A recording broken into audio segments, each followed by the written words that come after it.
Good morning students. बेटा आज हम आरंभ कर रहे हैं व्याकरण का सेकंड लेसन है अपना व्याकरण का ध्वनि वर्ण तथा वर्तनी। ध्वनि वर्ण तथा वर्तनी। ध्वनि कौन सी होती है? जो हम बोलते हैं। वर्ण जो हम लिखते हैं। वर्तनी जो होती है मात्राएं। तो देखिए, पिछले अध्याय में हमने पढ़ा था मौखिक भाषा की आधारभूत जो इकाई होती है और मनुष्य के मुख से उच्चारित होती है, वे ध्वनियां होती हैं। तो इन ध्वनियों को दो भागों में बांटा जाता है। किस किस में? स्वर और व्यंजन। इन दो भागों में जो मनुष्य के मुख से ध्वनियां निकलती हैं उनको कितने भागों में बांटा जाता है? दो भागों में, स्वर और व्यंजन। स्वर तथा व्यंजन ध्वनियां किस प्रकार की हैं? स्वर तथा व्यंजन ध्वनियों के उच्चारण के अंतर को समझने के लिए हमें क्या करना चाहिए? अ तथा त का उच्चारण करना चाहिए। हम ये उच्चारण करके देखते हैं उदाहरण के रूप में। अ तथा त। त के उच्चारण में जीभ की जो नोक है ऊपर के दांतों के पास जाकर स्पर्श करती है। तो आप बोल के देखेंगे तो हम बोलेंगे तो हमारी जो जीभ की अगली नोक है वो दांतों के निकट जाकर स्पर्श करती है। इस स्पर्श के कारण मुख से जो बाहर निकलने वाली वायु है उसके रास्ते में हवा में रुकावट आती है। जैसे हम बोलते हैं तो जीभ आगे अड़ जाती है। बोलते समय वायु के बाहर निकलने में रुकावट या अवरोध पैदा होता है। और जबकि जब हम आ का उच्चारण करेंगे तो आ ऐसे उच्चारण करने में हमारा पूरा मुंह खुल जाता है। कोई बीच में रुकावट या बाधा पैदा नहीं होती। जीभ अपनी सामान्य स्थिति से ऊपर तो उठती है पर इतना ऊपर नहीं उठती कि वायु का रास्ता वह रोक सके। हम बोलते हैं जरा सी जीभ हमारी बीच में से ऊपर उठती है तो वह हवा को नहीं रोकती बाहर आने से। जो हवा बाहर आ रही है उसमें कोई रुकावट पैदा नहीं करती। इसलिए आ के उच्चारण में मुख से वायु बिना किसी बाधा या रुकावट के बाहर निकल जाती है। इसलिए स्वरों के उच्चारण में वायु बिना किसी अवरोध के मुख से बाहर निकलती है। जबकि व्यंजनों में क्या है? व्यंजनों के उच्चारण में वायु के मार्ग में अवरोध पैदा हो जाता। जो स्वर हैं उनका उच्चारण हम करेंगे तो उनके उच्चारण में जो वायु है बिना किसी बाधा के हमारे मुख से बाहर निकल जाती है। और जो व्यंजनों का उच्चारण करेंगे तो व्यंजनों के उच्चारण में जो वायु है वह बाहर निकलने में उसमें बाधा उत्पन्न होती है। हमारे मुख में वायु के मार्ग में बाधा उत्पन्न करने वाले दो अंग हैं, जीभ है तथा निचला ओठ है। हमारे मुख से जब वायु बाहर निकलती है तो उसमें बाधा कौन उत्पन्न करते हैं? दो अंग होते हैं वे। अवरोध कौन उत्पन्न करते हैं? जीभ करती है और निचला ओठ करता है।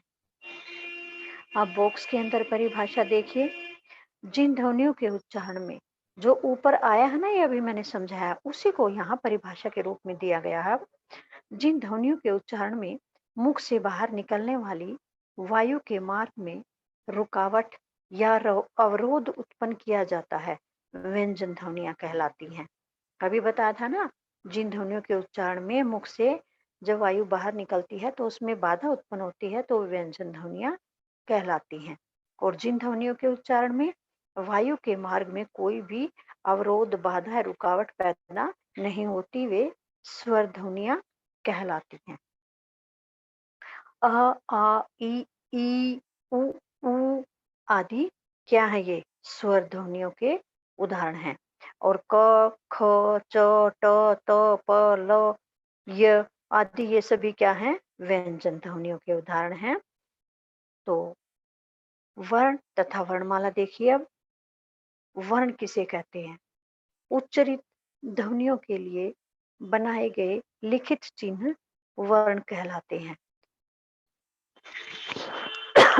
जो हम ध्वनियां बोलते हैं उनको लिखने के लिए कुछ वर्ण बनाए गए हैं, कुछ चिन्ह बनाए गए हैं। उन चिन्हों को ही हम क्या कहते हैं? वर्ण कहते हैं।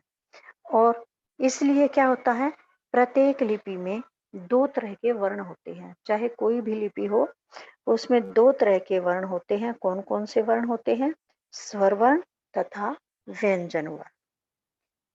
उच्चरित ध्वनियों के लिए जो चिन्ह बनाए जाते हैं उनको वर्ण कहते हैं।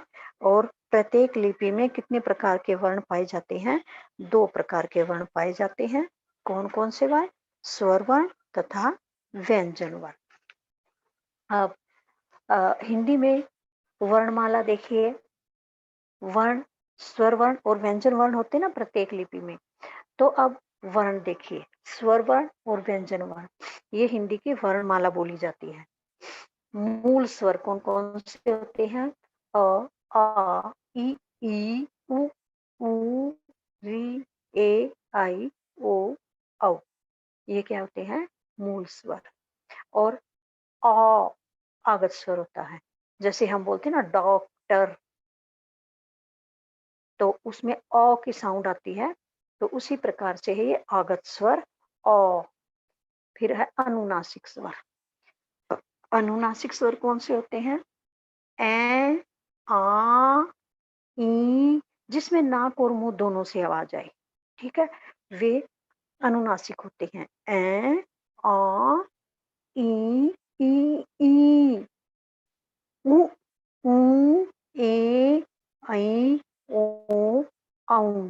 ये नाक और मुंह दोनों से आवाज निकलती है। और इनके चिन्ह कैसे होते हैं? अनुनासिक के आगे दे रखे हैं, अनुस्वार डॉट वाला है और चंद्र बिंदु वाला। अब देखिए व्यंजन वर्ण। व्यंजन वर्ण वर्ग के व्यंजन होते हैं। ये वर्ग के अनुसार इनको याद करना आसान रहता है। अनुस्वार होते हैं अंग। अनुस्वार का चिन्ह होता है ऊपर खाली एक डॉट हो जाए, बिंदु आ जाए, उसे क्या बोलते हैं? अनुस्वार। फिर है विसर्ग। विसर्ग अ के बाद 2 डॉट, अ के बाद 2 डॉट। इसको बोलने में भी क्या बोला जाएगा? जैसे है ये, तो विसर्ग का चिन्ह लास्ट में चिन्ह दे दिया बाद में, कोष्ठक के अंदर 2 डॉट दे दिए हैं। इसको कैसे बोला जाएगा? ह की आवाज निकलती है इसमें, अ। अब देखिए व्यंजन कौन-कौन से होते हैं। और कवर्ग, कवर्ग वर्ग के अनुसार इनको गिना जाता है। कवर्ग में होते हैं 5 वर्ण, क, ख, ग, घ, ङ। ये होते हैं कवर्ग। यदि हम बोलेंगे कवर्ग में कौन-कौन से वर्ण होते हैं, तो आपको पता होना चाहिए कि ये 5 होते हैं। क, ग, घ, ङ। चवर्ग में कौन से वर्ण होते हैं? छ, ज, झ, ये। यदि हम पूछें छ किस वर्ग में आता है, तो आपको पता होना चाहिए चवर्ग के अंदर आता है। यदि हम पूछे य किस वर्ग में आता है, तो आपको पता होना चाहिए चवर्ग के अंदर आता है। ठीक है, उसके बाद देखिए टवर्ग, ट, ठ, ड, ढ, ण और अड़, अढ़। ये 2 वर्ण और इसी में आते हैं टवर्ग के अंदर। ड, ढ खाली आ गई, अड़ और ढ 2 वर्ण और आते हैं इसी में। फिर है तवर्ग। तवर्ग में आते हैं त, थ, द, ध, न। ये 5 वर्ण आते हैं तवर्ग में। पवर्ग में प, फ, ब, भ, म। ये 5 वर्ग होते हैं हमारे, कवर्ग, चवर्ग, टवर्ग, तवर्ग और पवर्ग। इसके बाद कुछ अन्य व्यंजन होते हैं, वे देखिए य, र, ल, व, श, श, स और ह। इसमें आगत व्यंजन है। आगत व्यंजन कौन सी है? ज और फ। आगत स्वर क्या था? ओ। आगत व्यंजन कौन सी है? झ और फ। अभी हमने मात्रा चिन्ह भी देखनी है। हर भाषा में व्यंजन ध्वनियों का उच्चारण हमेशा स्वर ध्वनियों के साथ मिलाकर ही किया जाता है। जो हम व्यंजन बोलते हैं, व्यंजन में स्वर मिला हुआ होता है, व्यंजन में स्वर समाहित होता है। परंतु जब बात लिखने की आती है, तब क्या होता है, हिंदी के अलावा अन्य भाषाओं में स्वर तथा व्यंजन वर्णों को अलग अलग करके लिखा जाता है। जब लिखने की बात आती है तो इनको अलग अलग करके लिखा जाता है।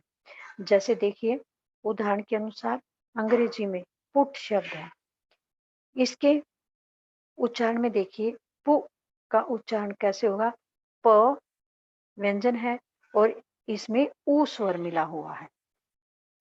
पुट, पुट देख लिया ना, प व्यंजन है, ऊ इसमें स्वर है। इसको मिलाकर ही इसको बोला जाता है, स्वर को मिलाकर। लेकिन लिखते समय क्या होता है, व्यंजन और स्वर को अलग अलग PUT पुट लिखा जाता है अंग्रेजी में। हिंदी में तो ऐसे होता है, लेकिन अंग्रेजी में ऐसे होता है। इसलिए वर्णमाला में स्वर ध्वनियों के लेखन के लिए दो प्रकार के लिखित चिन्ह या वर्ण बनाए गए हैं। स्वतंत्र रूप से उच्चरित स्वरों के लिए अलग वर्ण है, तो मिलाकर लिखे जाने वाले स्वरों के लिए अलग चिन्ह होते हैं। व्यंजन वर्णों के साथ मिलाकर लिखे जाने वाले स्वर के चिन्हों को मात्रा चिन्ह कहा जाता है।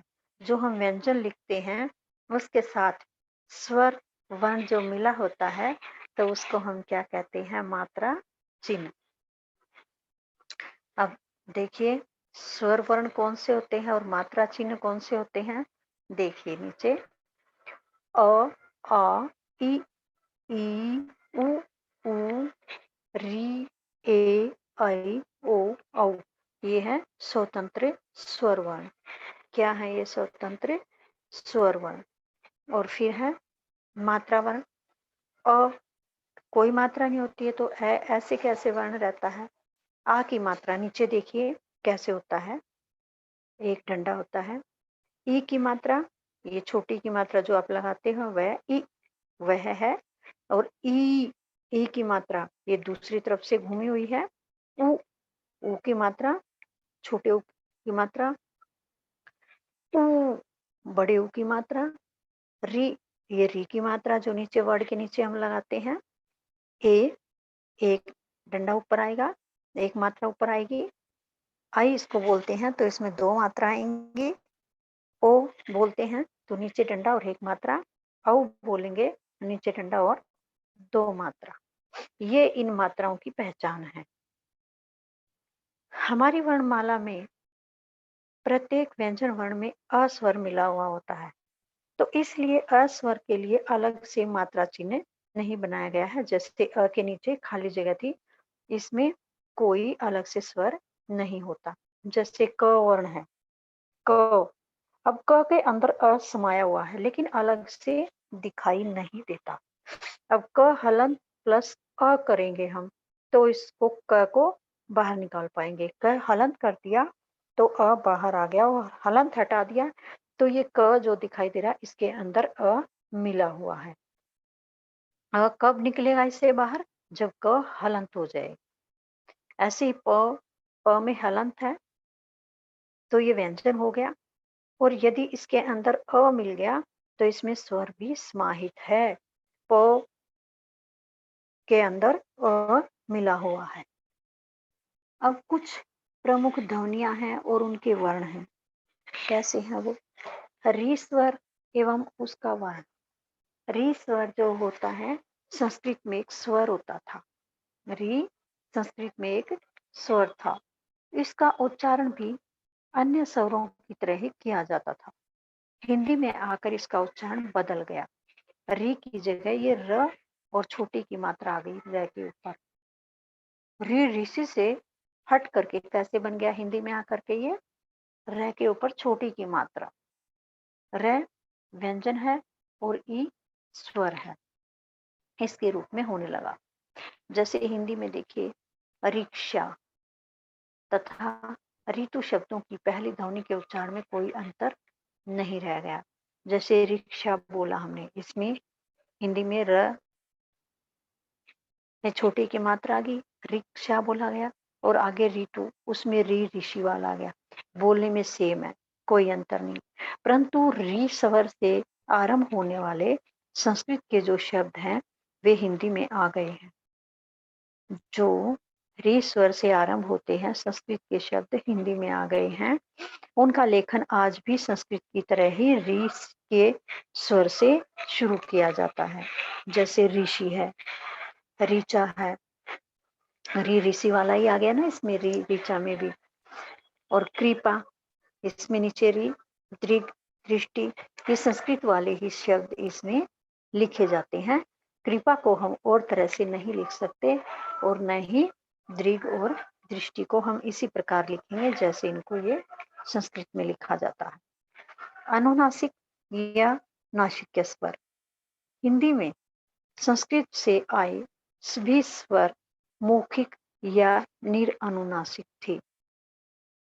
हिंदी में जो संस्कृत से स्वर आए वे कैसे थे? मौखिक और निरअनुनासिक। अर्थात क्या था? उनका उच्चारण करते समय वायु केवल मुख से ही बाहर निकलती थी, नाक से नहीं निकलती थी। केवल मुख से वायु बाहर निकलती थी, नाक से नहीं निकलती थी। हिंदी में आकर स्वरों का उच्चारण दो प्रकार से होने लगा। संस्कृत से हिंदी में जो स्वर आए तो उनका उच्चारण दो प्रकार से होने लगा। पहला तो संस्कृत की ही तरह मुख से वायु बाहर निकालकर, तथा दूसरा मुख के साथ साथ नाक से भी हवा बाहर निकालकर। हिंदी में आकर संस्कृत से स्वरों का उच्चारण दो प्रकार से होने लगा। कैसे कैसे? एक तो केवल वायु मुख से बाहर निकाली जाए, और दूसरा मुख के साथ साथ नाक से भी हवा को बाहर निकाला जाए। इसी तरह से हिंदी में दो तरह के स्वर हो गए। फिर हिंदी में कितनी तरह के स्वर हो गए? दो तरह के, निरअनुनासिक या मौखिक स्वर। निरअनुनासिक या मौखिक स्वर, और दूसरा नासिक स्वर। निरअनुनासिक या मौखिक यानी जिसमें मुंह से केवल वायु बाहर निकले, और नासिक के स्वर मुंह के साथ साथ नाक से भी, वे नासिक के स्वर कहलाते हैं। और निरअनुनासिक केवल मुंह से हवा बाहर निकले, मुंह से केवल हवा बाहर निकले, वे निरअनुनासिक या मौखिक स्वर कहलाएंगे। और जिसमें मुख के साथ साथ नाक से भी हवा बाहर निकले, वे नासिक के स्वर कहलाएंगे। जो नासिक के स्वर होते हैं उन्हीं को अनुनासिक कहा जाता है। नासिक के यानी जिसमें नाक और मुंह दोनों से हवा बाहर निकलती है, उन्हीं को अनुनासिक कहा जाता है। और जो मौखिक स्वर होते हैं जिनमें केवल ये मुंह से ही वायु बाहर निकलती है, उनको हम मौखिक स्वर भी कह सकते हैं। अनुनासिक शब्द दो शब्दों से मिलकर बना हुआ है। अनुनासिक कितने शब्दों से मिलकर बना हुआ है? दो शब्दों से, अनु तथा नासिक, या अनु प्लस नासिक। अनु का अर्थ होता है पीछे पीछे चलना। अनु का क्या अर्थ होता है? पीछे पीछे चलना। तथा नासिक का क्या अर्थ है? नासिका या नाक। अनु का क्या अर्थ होता है? पीछे पीछे चलना। तो और नासिक का अर्थ होता है नाक। नाक भी पीछे पीछे चल, मतलब मुंह के साथ साथ नाक भी में से भी आवाज बाहर आए, ये अर्थ है अनुनासिक। ठीक है। उसके बाद अनुनासिक की परिभाषा देखिए। स्वरों का उच्चारण करते समय यदि हवा मुख के साथ साथ नासिका से भी बाहर निकलती है तो उन स्वरों को अनुनासिक स्वर कहते हैं। अनुनासिक स्वर किसे कहते हैं? स्वरों का उच्चारण करते समय यदि हवा मुख के साथ साथ नासिका से भी बाहर निकलती है तो उन स्वरों को अनुनासिक स्वर कहते हैं। ध्यान रहेगा ना, मुख के साथ साथ नाक से भी जब हवा बाहर निकलती है तो उनको स्वरों को क्या कहेंगे? अनुनासिक स्वर।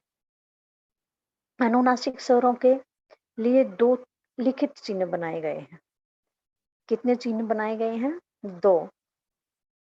एक तो है बिंदु ऊपर, ऊपर खाली बिंदु, और दूसरा है चंद्र बिंदु। अब बिंदु तथा चंद्र बिंदु लगाने के नियम कैसे हैं वे देखिए। जिन स्वर वर्णों के सिरों रेखा के ऊपर मात्रा चिन्ह का कोई भी अंश नहीं है, उनके ऊपर चंद्र बिंदु लगाया जाता है।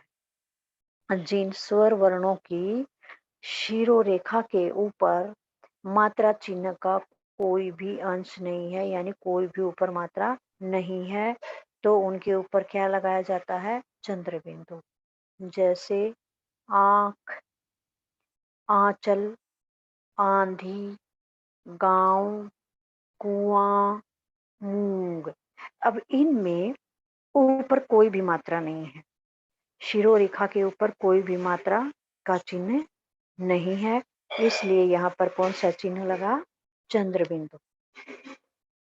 और सेकंड है, जिन स्वर वर्णों के शिरोरेखा के ऊपर यदि मात्रा चिन्ह का अंश है तो उस वर्ण के ऊपर बिंदु लगाया जाता है। यानी जिन स्वर वर्णों के ऊपर मात्राएं होती हैं उनके ऊपर क्या लगाया जाता है? बिंदु लगाया जाता है। जैसे सिंचाई, खींचना, गेंद, भैंसा, चोंच, 64 आदि। अब देखो, सिंचाई में मात्रा है ऊपर, स के ऊपर ई की मात्रा, फिर इसके साथ अनुस्वार आ गया, खाली बिंदु। खींचना, इसमें भी ऊपर बड़ी की मात्रा है तो इसमें भी अनुस्वार आ गया। गेंद, शिरोरेखा के ऊपर मात्रा है, यानी ऊपर जो हम अक्षर लिख के उसके ऊपर लाइन लगाते हैं उसके ऊपर जो मात्रा होती है वहां अनुस्वार आएगा, बिंदु आएगा। गेंद में भी ऊपर मात्रा है तो अनुस्वार आ गया। भैंसा, आई की मात्रा है अनुस्वार आ गया। फिर आगे ओ की मात्रा है, अनुस्वार आ गया। औ की मात्रा है, अनुस्वार आ गया। ठीक है, यहाँ तक आपको समझ आ गया होगा। यहाँ तक आपको रीड करना है और ये परिभाषाएं अच्छी तरह से लर्न करनी है। जो भी परिभाषाएं बन रही हैं उनको आपने अंडरलाइन करना है।